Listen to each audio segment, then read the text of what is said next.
This is Ankit Tripathi and you are watching discuss physics. आज हम compare करने वाले हैं न्यूटन्स लॉ ऑफ ग्रेविटी को कूलम्स लॉ ऑफ इलेक्ट्रोस्टैटिक्स के साथ।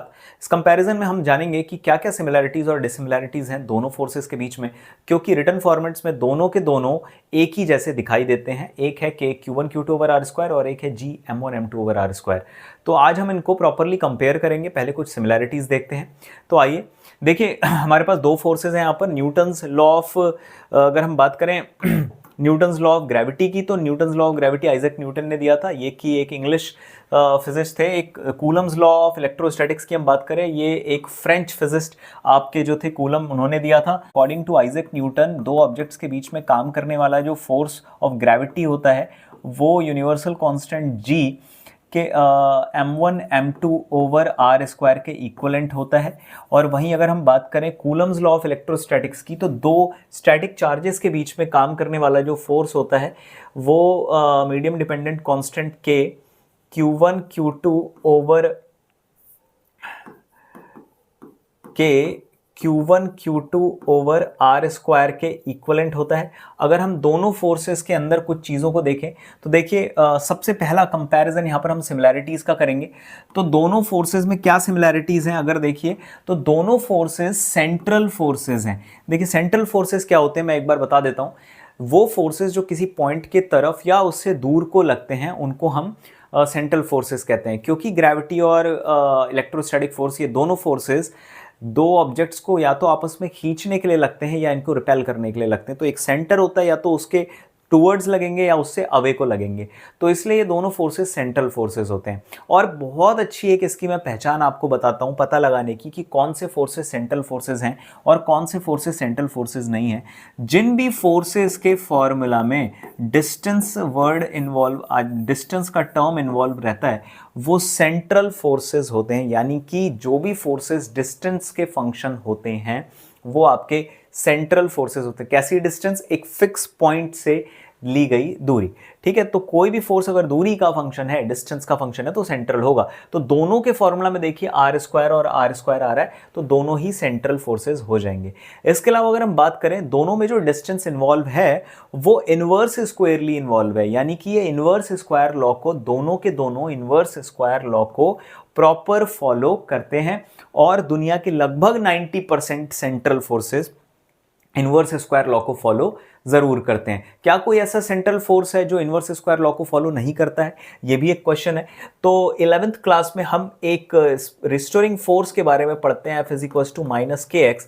इसमें मीन पोजीशन से जो डिस्टेंस ली जाती है उसे x कहते हैं। तो इसके फॉर्मूला में x तो आता है, मतलब ये डिस्टेंस डिपेंडेंट फोर्स तो है, मगर ये central force, distance dependent force तो है, मगर ये इनवर्स स्क्वायर लॉ को फॉलो नहीं करता। मतलब ये सेंट्रल फोर्स है मगर ये इनवर्स स्क्वायर लॉ को फॉलो नहीं करेगा। इसके अलावा अगर हम बात करें थर्ड कंपैरिजन की, तो दोनों फोर्सेस कंजर्वेटिव फोर्सेस हैं।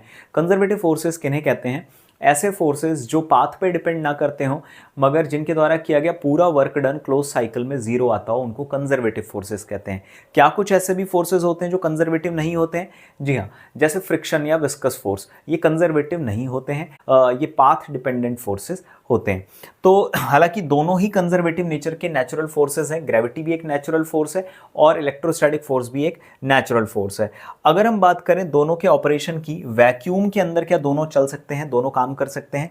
बिल्कुल प्रॉपरली काम करते हैं वैक्यूम के अंदर, लेकिन कुछ डिफरेंसेस आ जाते हैं दोनों फोर्सेस के अंदर। वैक्यूम में ऑपरेशन जब भी किया जाता है तो ग्रेविटी वैक्यूम को और अलग मीडियम्स को रिस्पॉन्ड करती है सेम तरीके से, लेकिन अगर हम इलेक्ट्रोस्टैटिक फोर्स की बात करें तो इलेक्ट्रोस्टैटिक फोर्स वैक्यूम को रिस्पॉन्ड करता है किसी अलग इंटेंसिटी से, मगर मीडियम को रिप्रेजेंट करता है। जहाँ पर कोई मीडियम होगा उसको रिस्पॉन्ड करेगा एक अलग इंटेंसिटी के साथ। तो अब हम यहीं से डिसिमिलैरिटीज़ का कंपैरिजन करेंगे कि दोनों फोर्सेस के अंदर क्या कुछ डिसिमिलैरिटीज़ भी हैं। जी हाँ, यहाँ पर मैंने 3 पेयर में डिसिमिलैरिटीज़ को लिस्ट किया हुआ है। पेपर के पॉइंट ऑफ व्यू से बहुत इंपॉर्टेंट है। देखिए कह रहा है क्या क्या डिसिमिलैरिटीज है। ग्रेविटेशनल फोर्स हमेशा अट्रैक्टिव होगा, यानी दो बॉडीज अपने मास को हमेशा एक दूसरे को अट्रैक्ट करती हैं अपने मास के फैक्टर के आधार पर देखा जाए तो। लेकिन अगर इलेक्ट्रोस्टैटिक फोर्स की बात करें तो चार्जेस के आधार पर अगर हम बात करें तो दो चार्जेस रिपेल भी कर सकते हैं और अट्रैक्ट भी कर सकते हैं। तो इसमें दोनों ही काम करते हैं, रिपल्शन भी एग्जिस्ट करता है और अट्रैक्शन भी हो सकता है। तो सबसे बड़ी डिसिमिलैरिटी तो यहाँ पर आती है। इसके अलावा अभी जिसकी हम बात कर रहे थे मीडियम डिपेंडेंसी की, तो जो ग्रेविटी का फोर्स है वो मीडियम इंडिपेंडेंट होता है, मतलब मीडियम बदलने से, वैक्यूम से हट करके किसी मीडियम में जाओगे, उस मीडियम से किसी तीसरे मीडियम में जाओगे, कोई फर्क फोर्स पर नहीं पड़ेगा अगर सेटिंग को ना बिगाड़ा जाए। सेटिंग चेंज करने का मतलब होता है Gm1m2 अपॉन आर स्क्वायर में अगर हम मासेस को ना बदलें, डिस्टेंस को ना बदलें, दो ऑब्जेक्ट्स के बीच के डिस्टेंस को ना चेंज करें, इनके मासेस को ना चेंज करें, मगर जिस भी जगह ये रखे हुए थे उस स्पेस में, जैसे पहले वैक्यूम में रखे हुए थे, उठा के किसी मीडियम में रख दो और पूछो कि फोर्स पर क्या असर पड़ेगा, फोर्स पर कोई असर नहीं पड़ेगा क्योंकि ग्रेविटी मीडियम डिपेंडेंट है ही नहीं। लेकिन वहीं अगर हम बात करें इलेक्ट्रोस्टैटिक फोर्स की, तो इलेक्ट्रोस्टैटिक फोर्स जो होता है K Q1 Q2 upon are square होता है। इसमें अगर सेटिंग को चेंज किए बगैर भी, यानी कि Q1 Q2 और R को हम ना छेड़ें, उसके बाद सेटअप को वैक्यूम से उठा करके किसी मीडियम में जैसे वाटर में रख दिया, तो हम अगर पूछे कि फोर्स पर क्या असर पड़ेगा, तो हम ये पता होना चाहिए कि जो यहाँ G यूज किया जाता है ये यूनिवर्सल कांस्टेंट होता है, लेकिन जो यहाँ पर K यूज किया जाता है ये मीडियम डिपेंडेंट कांस्टेंट होता है, जिसकी वैल्यू 1/4 पाई एप्सिलॉन होती है, जहाँ एप्सिलॉन को परमिटिविटी कहते हैं। ये वैक्यूम के लिए एप्सिलॉन नॉट वैल्यू होती है इसकी, और हर मीडियम टू मीडियम ये वेरी करती रहती है, इसलिए पूरा कांस्टेंट भी हर मीडियम में अलग आएगा और फोर्स की वैल्यू भी हमेशा अलग आएगी। इससे पहले वाले वीडियो में मैंने डाइलेक्ट्रिक कांस्टेंट के बारे में जहां पर पढ़ाया था, वहां मैंने मीडियम और वैक्यूम में फोर्सेस का कंपैरिजन किया था, वहीं पर ये चीज़ क्लियर हो गई थी। इसके अलावा अगर हम डिसिमिलैरिटीज़ में लास्ट डिसिमिलैरिटी की बात करें, तो दोनों नेचुरल फोर्स हैं। बेसिकली अगर हम देखें तो 4 नेचुरल फोर्सेस होते हैं फिजिक्स में। सबसे पहला फोर्स जो होता है स्ट्रॉन्ग न्यूक्लियर फोर्स, फिर होता है इलेक्ट्रोस्टैटिक फोर्स, फिर होता है आपका वीक न्यूक्लियर फोर्स, और उसके बाद आता है ग्रेविटेशनल फोर्स। तो यहां पर ग्रेविटेशनल फोर्स सबसे वीकेस्ट फोर्स माना जाता है, लेकिन इलेक्ट्रोस्टैटिक फोर्स उसके कंपैरेटिवली काफी स्ट्रॉन्ग फोर्स काउंट किया जाता है। ये जो वीक और स्ट्रॉन्ग का डिस्कशन हमने स्टार्ट कर दिया है, इसको थोड़ा सा आगे कंटिन्यू करते हैं और देखते हैं कि ज़रा एटॉमिक डायमेंशन में अगर हम जाकर के एलिमेंट्री चार्जेस जो होते हैं इलेक्ट्रॉन और प्रोटॉन, सबसे बेसिक यूनिवर्स के तो वही फॉर्मेटिंग, अगर हम देखें फॉर्मेशन, तो बेसिकली यूनिवर्स को बनाने वाले तो यही दो कंस्टिट्यूटिंग पार्टिकल्स हैं, इलेक्ट्रॉन्स और प्रोटॉन्स। तो इनके ऊपर चार्ज भी होता है और इनका अपना अपना कुछ मास भी होता है। अगर हम बात करें चार्जेस की, तो इलेक्ट्रॉन का चार्ज और प्रोटॉन का चार्ज पॉजिटिव और नेगेटिव के डिफरेंस के साथ मैग्नीट्यूड में सेम होता है। 1.6 × 10⁻⁻19 कूलम इनके ऊपर चार्ज का मैग्नीट्यूड होता है। लेकिन मासेस की अगर हम बात करें, तो इलेक्ट्रॉन दुनिया का सबसे हल्का एलिमेंट्री पार्टिकल है, जिसे लेप्टॉन भी कहा जाता है, जिसकी वैल्यू 9.1 × 10⁻31 किलोग्राम होती है। वहीं प्रोटॉन इससे स्लाइटली, यानी लगभग 10,000 टाइम्स ग्रेटर होता है। देखिए ऑर्डर में 10⁻27, 10⁻31। तो प्रोटॉन हल्का सा हैवियर होता है, 1.67 × 10⁻27। अभी हम हल्का सा इसलिए कह रहे हैं क्योंकि पार्टिकल्स बहुत एलिमेंट्री है, लेकिन उनकी डायमेंशन में जाकर ये डिफरेंस काफ़ी बड़ा हो जाएगा। 10,000 टाइम का डिफरेंस आप काउंट करोगे, उसको आप निगलेक्ट नहीं कर सकते। तो अगर हम एक प्रोटॉन और एक इलेक्ट्रॉन के बीच में काम करने वाला ग्रेविटेशनल पुल निकालें इस फॉर्मूला से, और इलेक्ट्रोस्टैटिक यानी कूलम्स पुल निकालें इनके बीच में, क्योंकि कूलम के हिसाब से भी इनके बीच में अट्रैक्शन काम करेगा, ग्रेविटी तो होती ही अट्रैक्शन है। इलेक्ट्रॉन और प्रोटॉन दो ऑपोजिट चार्जेस हैं, तो दोनों के बीच में अट्रैक्शन काम करेगा। तो हम अट्रैक्शन के ही लेवल पर आकर के कंपेयर करेंगे फोर्सेस को।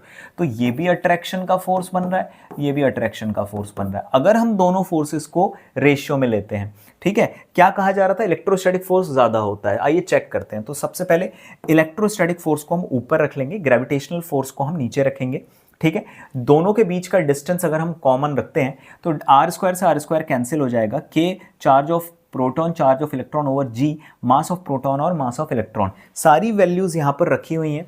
के और जी की वैल्यूज हमें पता है। वैक्यूम में अगर हम ये एक्सपेरिमेंट करते हैं, अगर हम वैक्यूम में एक्सपेरिमेंट करते हैं, तो वैक्यूम के लिए के फिक्स होता है 9 × 10⁻9।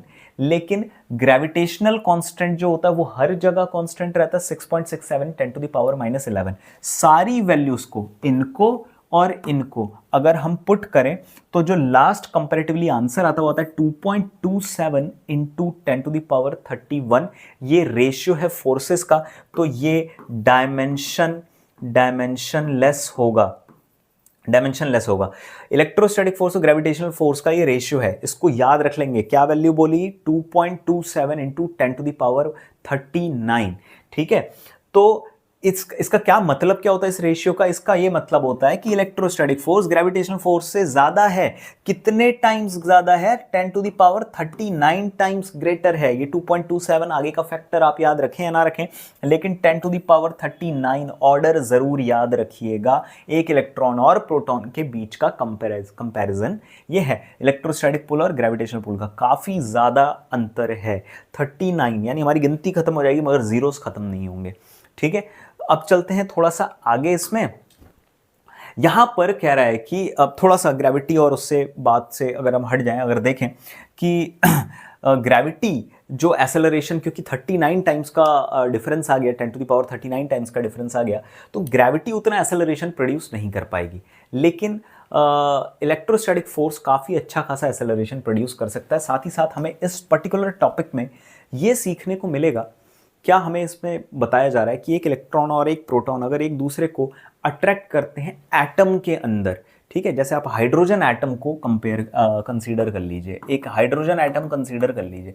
एक प्रोटॉन होता है इसके न्यूक्लियस में, एक इलेक्ट्रॉन होता है इसके ऑर्बिट में, इलेक्ट्रॉन रिवॉल्यूशन में रहता है।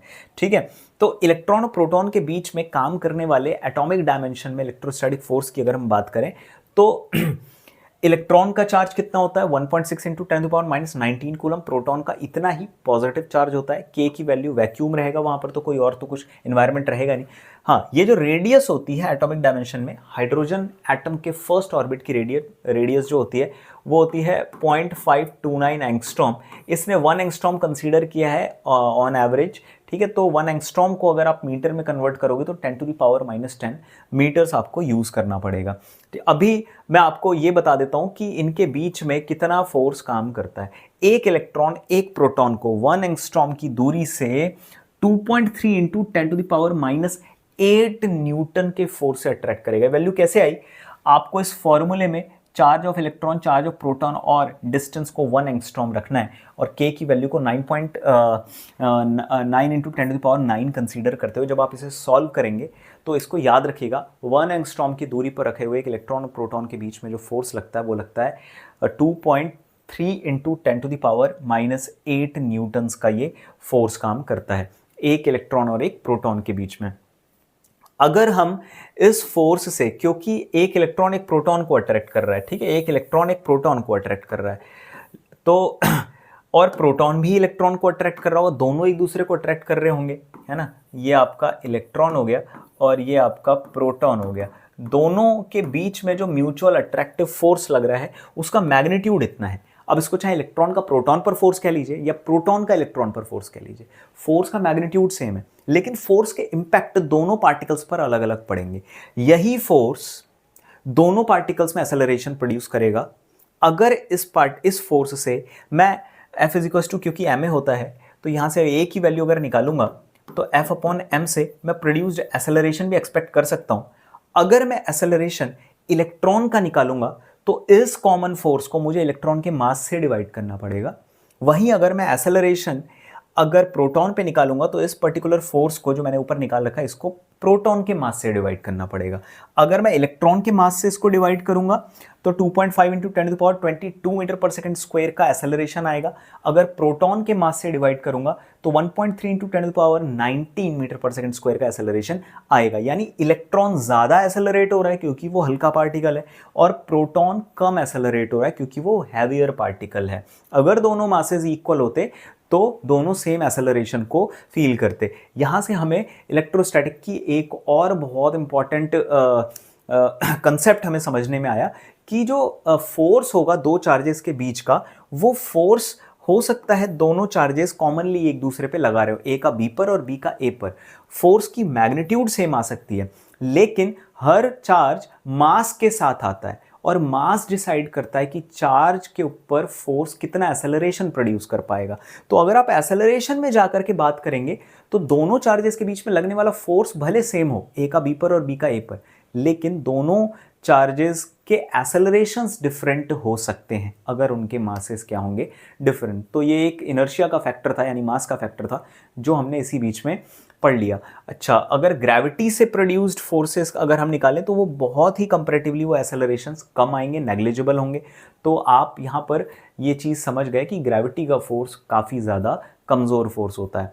अगले लेक्चर में हम कुछ नए टॉपिक्स के साथ मिलेंगे। तब तक के लिए जय हिंद।